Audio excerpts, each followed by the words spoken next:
The last of the sun burned low over the mesas, staining the sky the color of old embers.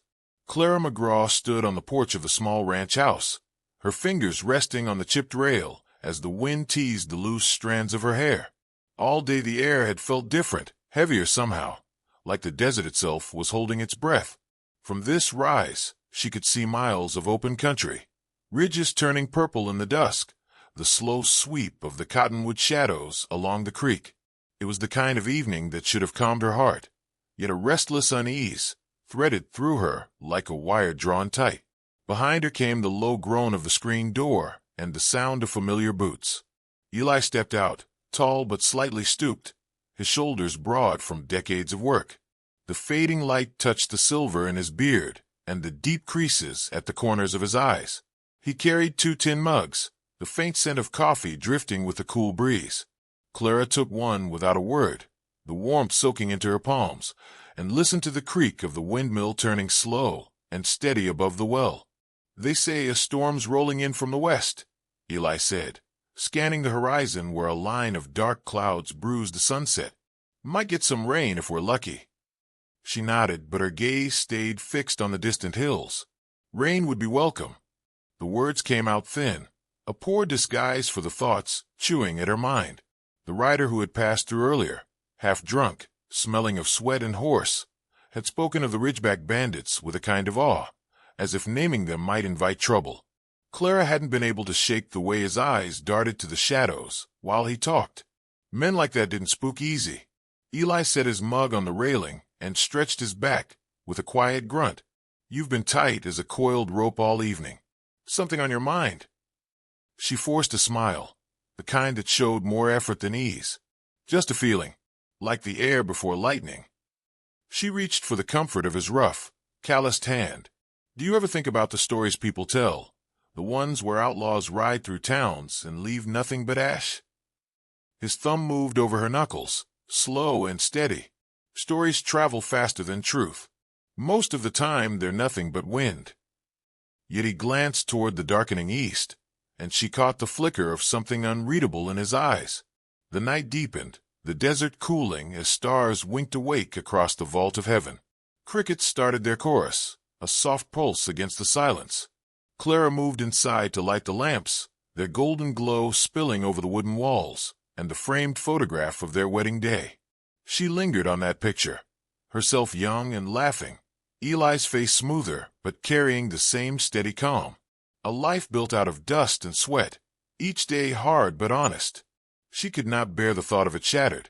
Eli joined her, rolling his shoulders as if shaking off invisible weight. He hung his hat on the peg and checked the latch on the back door. "No sense worrying about shadows," he said, but he went to the cupboard where the rifle rested and ran a cloth along the barrel. The gesture was casual, yet precise, and it made her throat tighten. She had watched him hunt rabbits and coyotes, seen how sure his hands were even after all these years. Tonight his movements held a quiet purpose, like a man reacquainting himself with an old companion. Outside, the wind shifted. The coyotes that often yipped from the canyon were silent now, and the horses in the corral stamped and snorted. Clara's unease sharpened to a fine point. She drew the curtains and checked the lamp wicks, anything to keep her hands busy. "Do you think we should send word to the neighbors?" she asked, her voice softer than she intended. Eli set the rifle down and met her gaze. "The Sheridans are 20 miles north.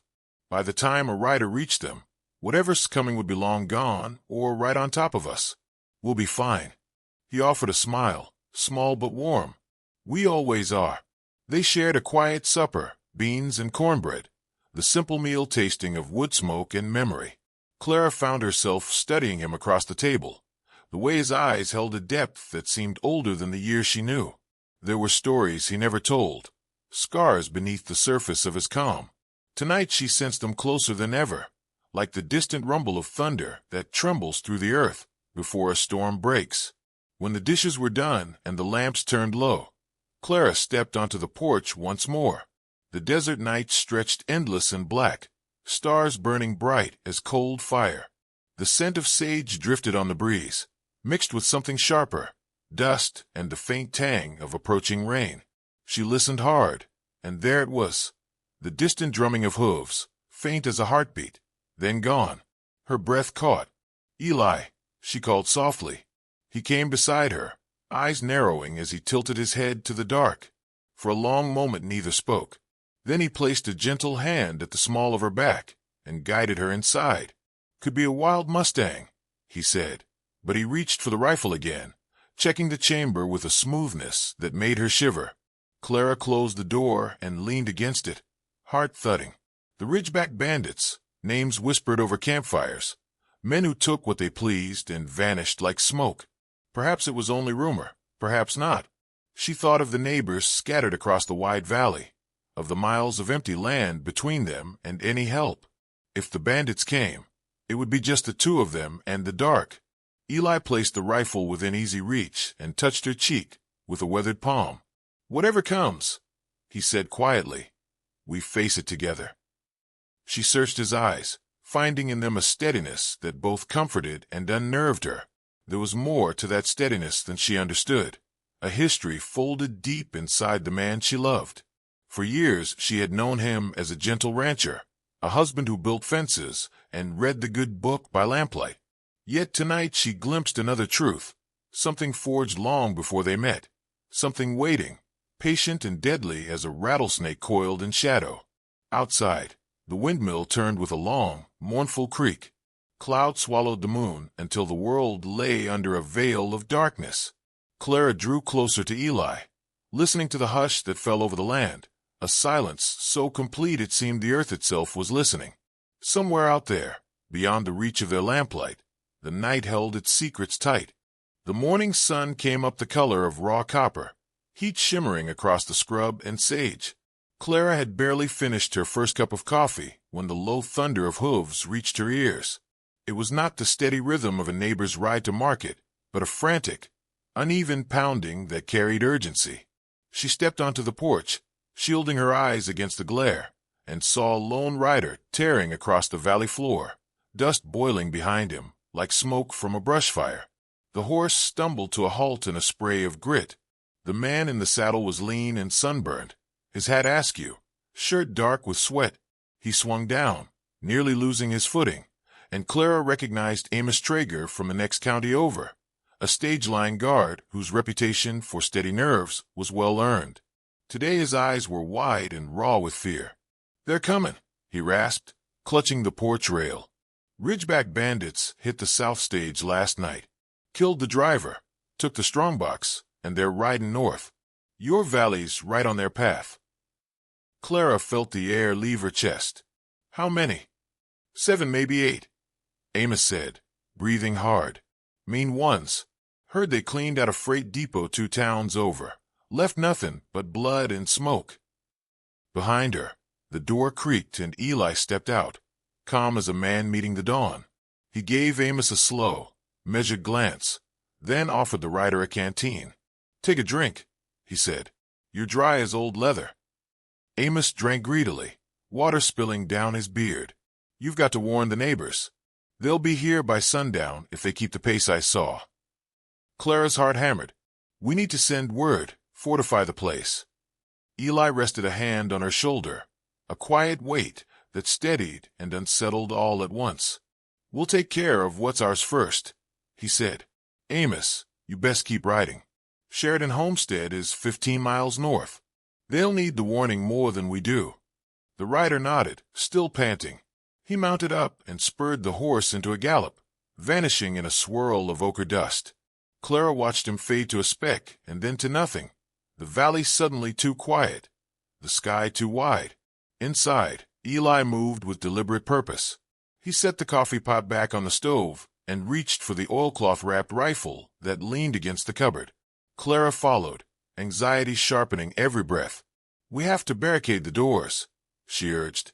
"I can pack supplies." "Go ahead," he said, voice even. "Close the shutters. Fill the lamps. I'll see to the rest." She busied herself dragging the heavy table against the front door, gathering water buckets, checking the pantry. But her eyes kept straying to him. Eli had rolled up his sleeves, revealing forearms corded with old muscle.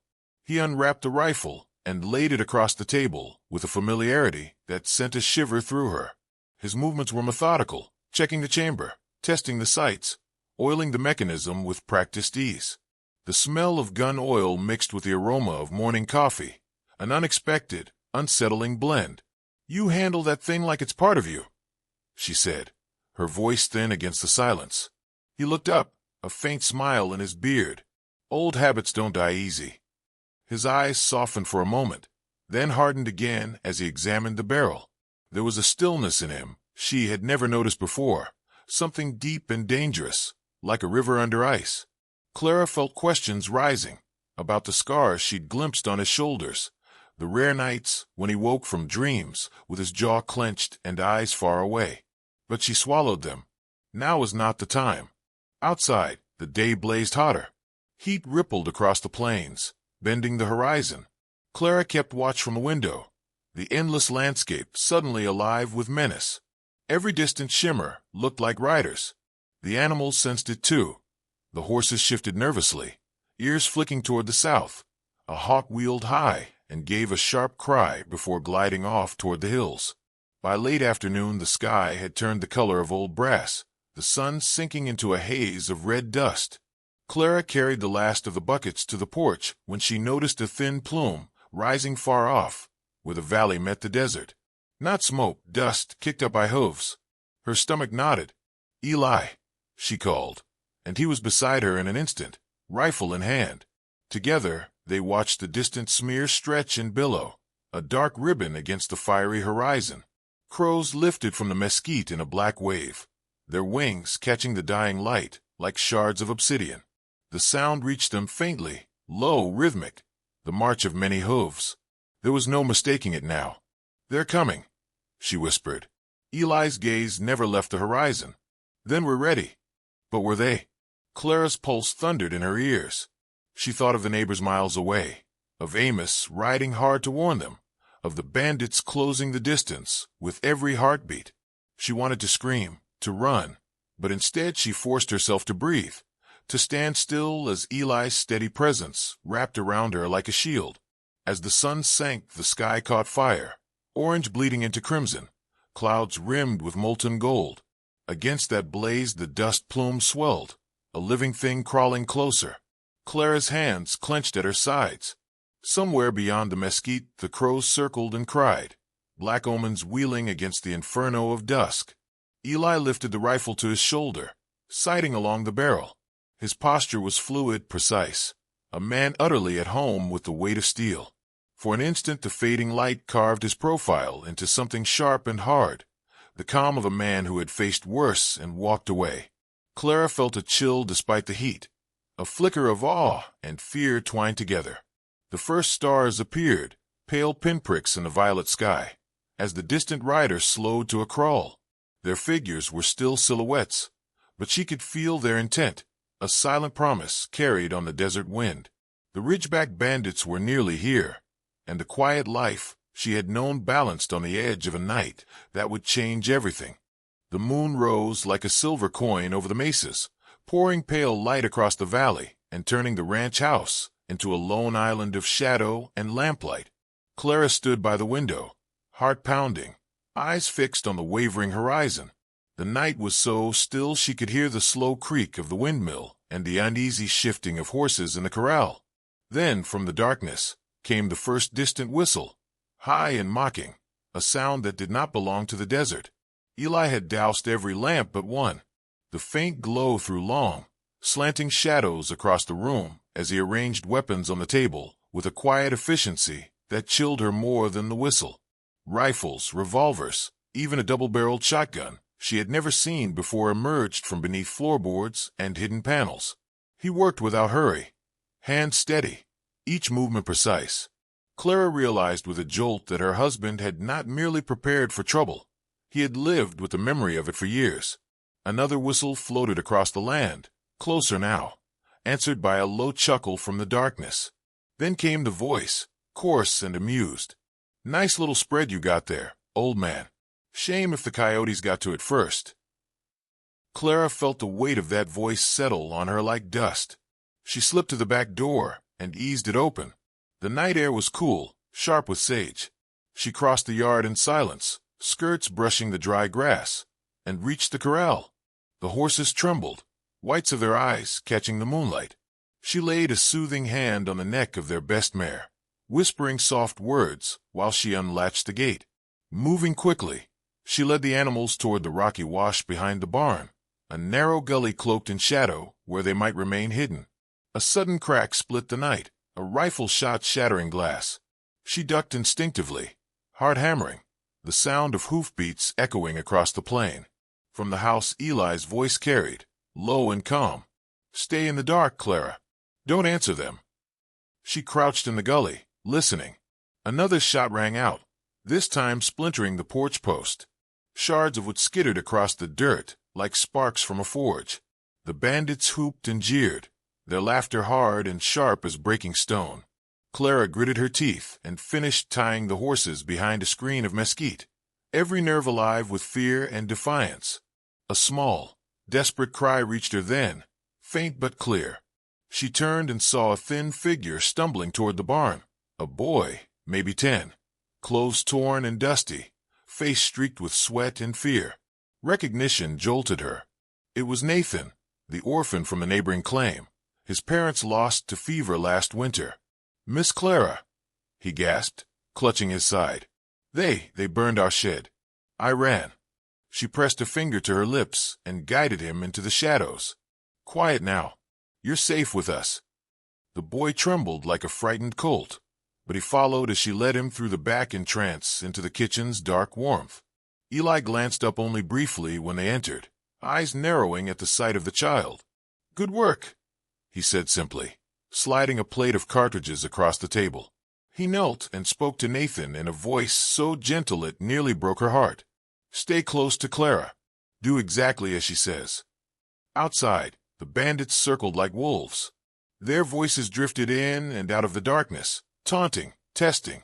"Come on out, old man," one called. "We just want a little drink, maybe a bit of that pretty wife's company." Laughter followed, coarse and eager. Eli's jaw tightened, but his hands remained steady as he checked the rifle sights. "Fools don't know when they're already dead," he murmured. Clara caught the glint in his eyes, a flicker of something cold and ancient. She felt both fear and strange reassurance. This was a man who had stood in the teeth of danger before. Yet she longed to pull him away from the window, to keep him beside her where the darkness could not claim him. Another shot cracked, closer this time, splintering the shutter where her head had been moments earlier. Glass rained across the floor. Nathan whimpered, and Clara drew him against her, whispering calm while her own heart hammered like a drum. Eli rose, silent as the desert night, and moved to the door. He lifted the heavy bar but did not open it, instead sliding a revolver into the pocket of his coat. His movements were deliberate, each action smooth, almost ritualistic. Clara realized he was not merely defending their home. He was slipping into an old skin, one she had never fully known. The bandits' horses snorted and stamped, the shadows weaving across the moonlit yard. From somewhere near the barn came the scrape of boots on gravel. Eli raised a hand for silence, his eyes narrowing to slits. The house felt suspended in a breathless pause, every sound amplified. The creak of the windmill, the far-off cry of a night bird, the faint rasp of Nathan's breathing. Then a voice cut the stillness, closer than before. "You've got 1 minute to open that door, Grandpa. After that, we make our own way in." Eli's expression did not change. He eased the door open just enough to let the cold air seep in and called out, "You picked the wrong night and the wrong house." A hush followed, thick and waiting. Clara's palms were slick with sweat. The boy clung to her side, eyes wide. From the dark came a sneer. "Big words for a rancher. You think you can take us all?" Eli's answer was the crack of his rifle. The shot lit the yard in a brief flare, followed by a scream and the frantic clatter of hooves. A bandit cursed, another fired back, the bullet whistling through the doorway and burying itself in the far wall. Chaos erupted, gunfire, shouted orders, the sudden rush of horses as the gang scattered for cover. Clara pulled Nathan behind the thick kitchen counter, shielding him as splinters rained like dry leaves. Through the din she heard Eli moving, calm and purposeful, his footsteps a steady counterpoint to the violence outside. He fired again, and another voice cried out in pain. Minutes stretched like hours. The moon sailed high and cold, its silver light painting every shadow sharp. The bandits regrouped, their leader barking commands. Shots cracked from different angles, testing the walls, trying to find a weakness. Eli answered each with deadly precision, forcing them back. Clara held Nathan close, her fear slowly hardening into resolve. She slipped to the storeroom and returned with a box of cartridges, laying them on the table without a word. Eli nodded once, eyes never leaving the window. Together, they moved like two parts of the same will. She fetching supplies, he dealing out steel and thunder. At last the gunfire ebbed, replaced by muttered curses and the retreating clatter of hooves. From the distance came a final taunt, thin and angry. This ain't over, old man. We'll be back for what's ours. Silence followed, heavy as the desert sky. Clara listened to the fading hoofbeats, her breath slowing, the smell of gunpowder lingering in the air like a storm that refused to leave. Eli lowered the rifle and exhaled, eyes still scanning the moonlit yard. The boy leaned against Clara, exhausted, while the windmill turned with a long, mournful creak. The night was far from over, but for now the ranch still stood, a solitary island of defiance beneath the cold silver moon, and Clara felt a fierce, quiet pride in the man beside her, calm as stone, deadly as legend. The sky held the first thin hint of gray when the coyotes fell silent. Clara felt it in her bones before she heard the sound, the low thunder of hooves returning, heavier this time, more certain. She stood at the window, lantern light pooling at her feet, and watched the horizon bruise with dust. The Ridgeback Bandits had circled back under cover of night, and now they were coming to finish what they'd begun. Eli rose from his chair without a word. The soft scrape of wood against floorboards as he lifted the rifle was the only sound in the room. Nathan slept fitfully by the hearth, unaware of the danger, sliding closer with every heartbeat. Clara reached for her husband's arm, but he moved past her with a calm that sent a chill racing down her spine. "They won't leave without a fight," he said quietly. "Stay inside. Keep the boy low." Through the open door came a sudden clamor, shouted orders, the ring of metal, the nervous whinny of horses. Lanterns bobbed like will-o'-the-wisps in the pre-dawn dark, throwing jagged shadows across the yard. Clara could make out at least half a dozen figures, fanning out around the house, their guns glinting in the wan moonlight. A voice called from the dark, deep and mocking. "Old man, you had your chance. Come out now and we'll leave the woman be." Eli stepped forward, the lantern behind him casting his tall frame into sharp relief. Clara caught her breath. The man she saw was not the quiet rancher who mended fences and read scripture by the fire. His shoulders squared, his eyes turned to ice, and a strange stillness settled over him, an aura of control so absolute it made the air itself seem to wait. She suddenly understood how rivers carved canyons, not by rage, but by relentless, unstoppable force. Another shout pierced the silence. "We'll burn you out if we have to." Eli set the rifle across his arm and pushed the door wide, stepping onto the porch as the first pale wash of dawn seeped over the mesas. The light caught him like a spotlight, and Clara saw the bandits hesitate, a ripple of unease passing through their ranks. From the shadows one of them hissed, "Hell, look at him. That ain't just some rancher." A second voice answered, sharper, "No, that's the Dakota Ghost." The name shivered through the air like a legend come alive. Clara's heart stuttered. She remembered half-heard tales traded by cowhands on long evenings. A gunman who vanished years ago, never beaten, never caught. A phantom of the frontier who could put a bullet through a silver dollar in the dark. She had never connected those stories to the man who fixed her porch steps and kissed her cheek each morning. The bandits surged forward, maybe to prove they weren't afraid. Eli moved with a speed that defied belief. His rifle barked once, twice, the sound echoing across the canyon walls. Two riders toppled from their saddles before they could fire, their horses screaming into the cold air. The others scattered, shots cracking wildly, muzzle flashes tearing holes in the darkness. Clara ducked behind the doorframe, dragging Nathan with her, but her eyes could not leave the figure on the porch. Eli advanced into the yard with a predator's grace, each step deliberate, each motion smooth as poured mercury. He shifted from rifle to revolver without pause, every shot a single, decisive note in a deadly rhythm. Bandits dove for cover behind mesquite and rock, but none were quick enough. The canyon threw back the echoes, like thunder rolling from one end of the world to the other. One outlaw charged from the left, screaming curses, shotgun raised. Eli pivoted and fired twice. The man crumpled mid-stride, the blast from his own weapon exploding harmlessly into the sand. Another tried to flank from the barn. Eli dropped to one knee and sent a bullet, whistling clean through the brim of his hat, grazing his temple and sending him sprawling. The leader remained on horseback, silhouetted against the paling sky, his face a mask of fury. He spurred forward, revolvers blazing.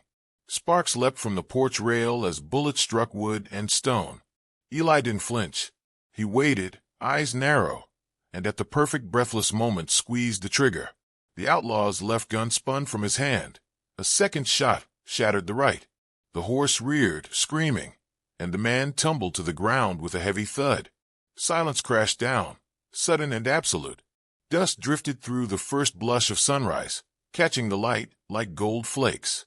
The surviving bandits, those still able to ride, wheeled their mounts and fled into the canyon, their curses fading into the distance. Only the leader remained, groaning in the dirt, clutching his broken hands. Eli walked toward him, revolver steady. His boots crunched softly on the gravel, each step a quiet promise.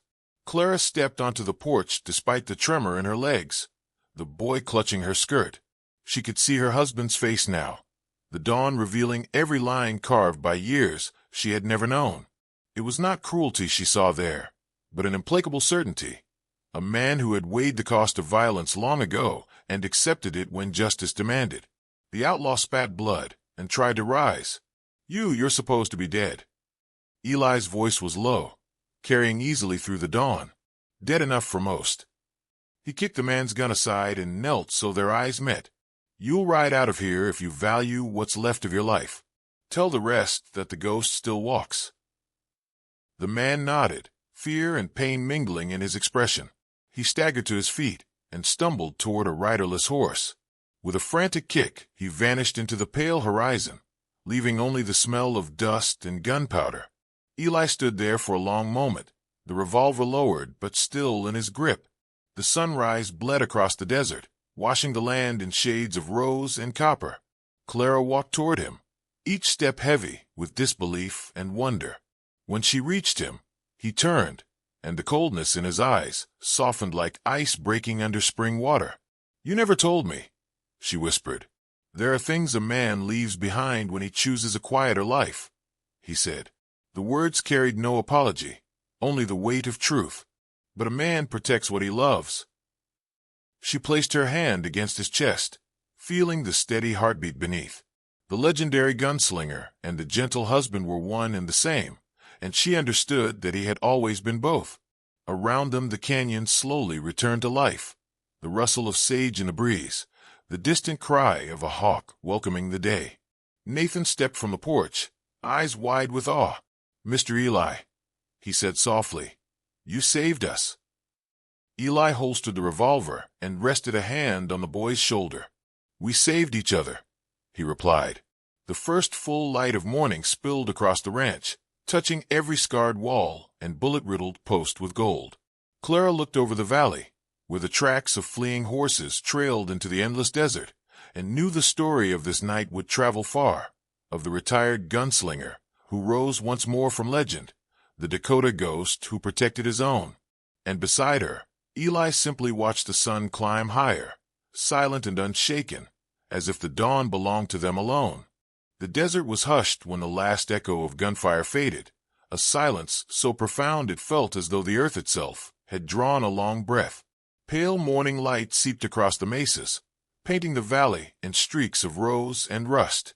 Smoke curled from the porch rail where bullets had splintered the wood, a faint, acrid ghost of the battle that had raged through the night. Clara stood in the doorway, lantern guttering behind her, and let the cool dawn air wash over her face. In the yard, the wounded outlaw stirred, a low groan breaking the stillness. He lay sprawled against a fallen fence post, his coat torn, his hands bound with Eli's lariat. Blood darkened the sleeve of his shirt where a bullet had grazed him, but his eyes burned with defiance until they met Eli's steady gaze. Whatever fire he had carried into the fight guttered there, shrinking under the quiet authority of the man who now towered over him. Eli holstered his revolver and crouched down, the dawn outlining the hard lines of his face. "You'll live," he said, voice calm as running water. "But you'll carry this lesson. Tell your kind the ridge isn't theirs to take." The outlaw spat into the dirt, then winced from the pain. He looked at Eli as if trying to place him, like a half-remembered nightmare. "Dakota Ghost," he muttered, the name thick with disbelief. "Thought you were long gone." Eli's eyes were unreadable. "That man's been dead for years," he said quietly. "You met someone else tonight, a husband protecting his home." He rose and turned away, leaving the outlaw to the rising light. Clara stepped onto the porch, the boards creaking beneath her feet. Her heart pounded not from fear, but from a tangle of awe and love, and something deeper she couldn't yet name. Eli crossed the yard toward her, his boots stirring the thin morning dust. The first sunlight caught the silver in his beard and the faint smoke-stained sheen of his shirt. To her he seemed both entirely familiar and impossibly new. She met him at the steps, reaching for his hand. "Eli," she whispered, the single word holding every question she had carried through the long night. "All these years you never told me." His fingers closed gently around hers, rough and warm. "Some pasts don't belong in a quiet life," he said. "When I laid down my guns, I meant it. But a man protects what he loves. That doesn't change." Tears stung her eyes, not from sorrow, but from the fierce clarity of what he'd done. She saw the boy who once must have faced down duels at dawn, the wanderer who had left behind the echo of his legend, and the man who now mended fences and brought her wildflowers from the creek. He was all of those things, and she loved every part. "You're not a stranger to me," she said, her voice steady. "You never were." He brushed a strand of hair from her cheek, the gesture achingly tender after the violence of the night. "I wanted you to have peace," he murmured. "I wanted that for both of us." Behind them Nathan stirred, blinking against the light. The boy looked from the bound outlaw to the bullet-pocked house, wonder dawning in his young face. "It's over?" he asked. "For now," Eli replied, giving the boy a small nod. "Help Clara with water. We'll see to the horses soon." They moved through the morning together, tending to the small tasks that felt almost sacred after the chaos, patching shutters, gathering spent shells, soothing the nervous animals. The outlaw watched in silence, his earlier defiance slipping into weary resignation. When the sun climbed higher, Eli saddled a horse and tied the man to the saddle horn, ready to deliver him to the nearest marshal. The prisoner said nothing more, only cast furtive glances at the quiet figure who led him. When Eli returned, the valley was fully awake.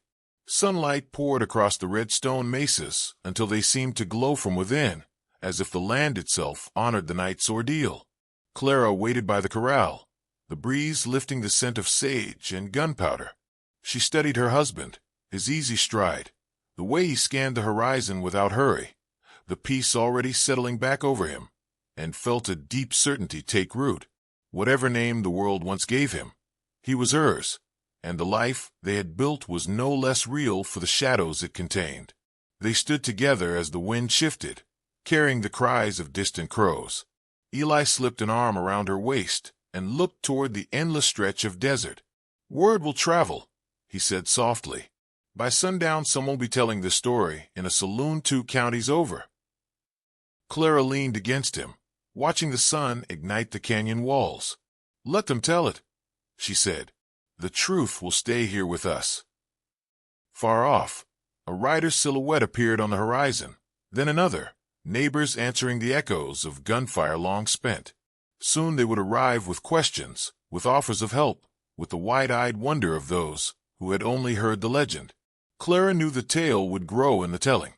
How the Dakota Ghost rose from the dead to defend his home, how outlaws fled before his unerring aim, and in every retelling the night would become larger, brighter, a fire that outshone the quiet heart of it all. But she would remember the smaller truths, the steady warmth of Eli's hand as dawn broke, the way he spoke to a frightened boy, the unshakable calm that was never about fame or fear, but about love. Those details belonged to her alone. As the sun climbed higher, washing the valley in gold, Clara rested her head against a shoulder. The windmill creaked, the horses settled, and the world began again. Somewhere in the distance a hawk cried, a clear note over the endless red land. The night of violence was already fading into legend, but the man beside her was real, and his quiet strength would outlast every story the frontier could tell.